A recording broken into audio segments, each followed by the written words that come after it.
Welcome to Chillin' 101. We hope this video helps.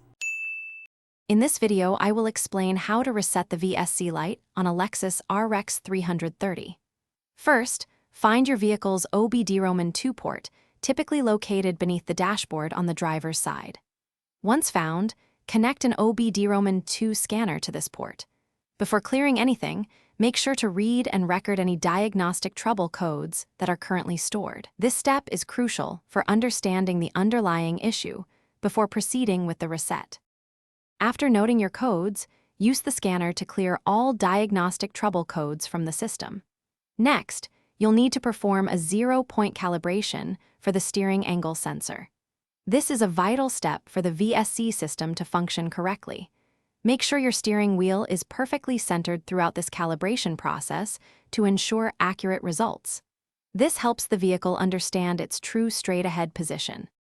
Once the codes are cleared and calibration is complete, take your Lexus RX330 for a short drive.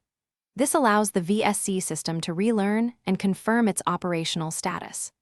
Observe the dashboard closely to see if the VSC light remains off after driving for a few miles.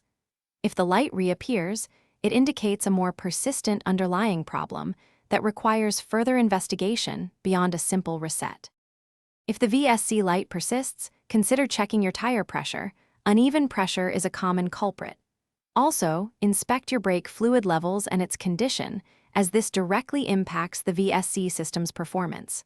Sometimes, a simple maintenance check can resolve the issue. Remember to check the description below for a link to those fantastic leak-proof meal prep containers, along with other helpful deals and resources. Thanks for watching.